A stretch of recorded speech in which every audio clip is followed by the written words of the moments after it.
Hi, welcome to day 4 of the Exam Marker Video Diary with me, Katie Fries, Grade Transformation Expert, marking for the Queensland QCS 2017 exams. I thought I'd just show you the nice cityscape that you can see behind me out of my hotel window here.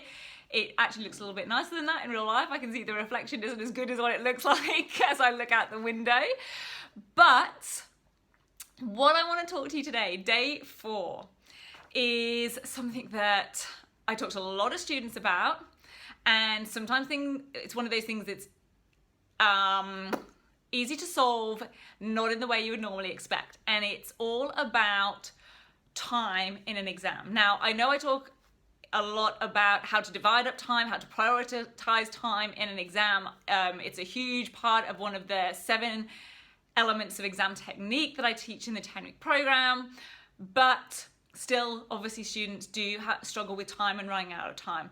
And I'm starting to see in this particular unit that I'm marking a really clear example of why that might be. In fact, I've got 2 reasons why that I want to share with you that are particularly apparent for what I'm marking at the moment. Number 1 is quite a simple one, and that is restating the question within their response. Okay, so for example, on the first item, 3-star item within the unit, there's 2 items within the unit, it says, the illustration in the card below has been associated with the idea of fragile personalities. Give an explanation to support how the illustration is associated with this idea. Make direct links between 2 elements of the illustration and the idea. So just to show you it, hopefully you can see that. They've got this kind of abstract picture, okay? And they've already said that this is representing fragile personalities. Pick out 2, basically what it's saying is pick out 2 things from that card and explain how it might be conveying this idea or theme of fragile personalities. Okay, so a few things to pick up on, and if you're into my command words and keywords and picking out information, you'll be all over that. But I'm not going to talk about that now. I could do a whole another 10-minute video on that. What I want to talk about is that first sentence that says the illustration on the card below has been associated with the idea of fragile personalities. Oh my goodness, the number of responses that I see where the first 3 or 4 lines simply say, the card on the left has been associated with the idea of fragile personalities. And I'm like, okay, first of all, as a marker, I just skim through that and go, right, where does the real stuff start? I don't even read it, okay? Because we're marking against time, and we're not only that, but we're just trained to look for, where do I give credit? Where have they got credit? Where are they showing they're meeting some criteria? I'm looking for that. I'm not interested in hearing what the question has already asked you. Now, I know that might sound harsh, but I'm doing it to make a point because I see it all the time. And that's because we are so often trained to respond to a question by explaining what the question is saying at the same time. And I totally stand by that. When we are learning information, like in classwork, homework, etc., assignments, we should be doing that because it helps our brain digest that information. And of course, it's useful when we go back to revise, but again, that's a whole nother story. We don't need to do it in exams. There's never going to be a mark given for restating what's in a question.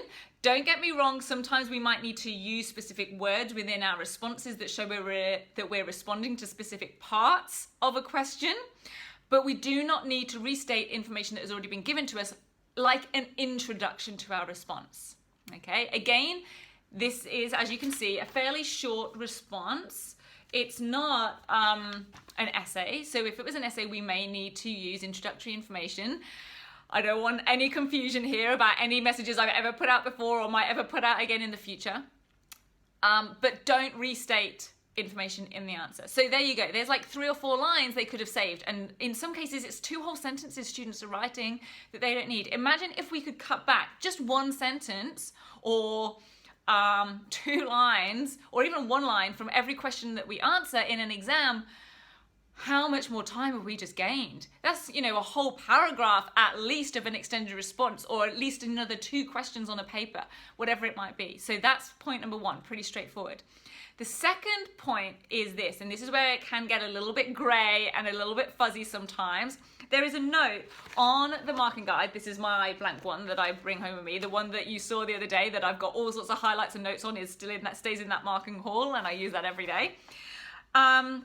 There is a note here. So remember, it asks for 2 elements. It says where more elements than required are used in a response, e.g. 3 elements are used, read the whole response and give the best grade for which the response is eligible. In other words, pick out the best 2 and mark with those. Ignore anything else. So there's a couple of things to say here. I understand why students do this. Because it's kind of like hedging our bets. If we don't know, we kind of think, oh, this could be good and this could be good, but this could also be good. We put it all in because hopefully we'll get some credit somewhere along the way for the best parts. And that is what is happening for this question. So if students have put in more than 2 elements to explain their connections, we get to read through the whole thing and pick out the best 2, which is great for those students who have done that in terms of getting the best grade they possibly can for grading or result they can for that particular question. However, be aware that sometimes that does not happen. So some more specific questions, especially if it's filling in, say, a table or something where it's very defined. I did mark a question a couple of years ago where they had to give 2 suitable adjectives, and if they put in 3, we could only look at the first 2. We couldn't even look at the third. So be a little bit careful with that. But there's more I want to say which connects back to that time. And that is, think about the time that you're losing. The reason why they're saying, okay, read the whole thing and credit the best 2 and don't penalize them for putting 3 in is because you've already penalized yourself by spending a significantly more or extended or a longer time on that question than was needed. Think about it. You've just given 150% of the time that was needed because you've given 3 instead of 2. You've added another 50% worth of time on for that question. So let's say, you needed to spend 5 minutes on that question and you spent 7.5 minutes. Again, if you do that for 2 questions, there's a whole 5 minutes, which is a whole other question you may not get to or can't answer as you would want to. So definitely a couple of tips there on how to gain back time in an exam. Don't restate information that's already been given to you, and be very careful about giving more than is required in a response. Even though you may not be penalized directly for giving more, even if we're allowed to read all of your response and credit the best bits, you've penalized yourself in time, and you would have got those marks. There's never, this is one extra thing I just remembered that I wanted to say. There's never extra marks given for going over and above. If the question says give 2, there will never be an extra little sneaky mark or an extra little grade given if you give more. It's not like, oh, but they put in this extra effort, let's give them a bit extra. That does not happen in exams. Remember, I've said this before, I'll say it again. Every single word that goes into an exam question has been scrutinized to within an inch of its life to make its way into that question. They are so carefully written. So if it says give 2, you only need to give 2 good elements within that response to get that top mark or top grade. So that's it from me today. I know this has been quite a long one, but I don't like to miss things out. I like to share with you as much as I can that I've got out of the day or my little observations along the way. So I'm Katie Price, Grade Transformation Expert. This is my exam marker video diary 2017. If there's anything that you've heard or seen in any of these videos, please feel free to share them. It's about getting this message out and helping as many students and parents of students as possible. And if you want to be sure, if you're a parent and you want to be sure to be getting these this help and these tips and these videos and these snippets of gold, then you need to be on my VIP list, a very important parent list.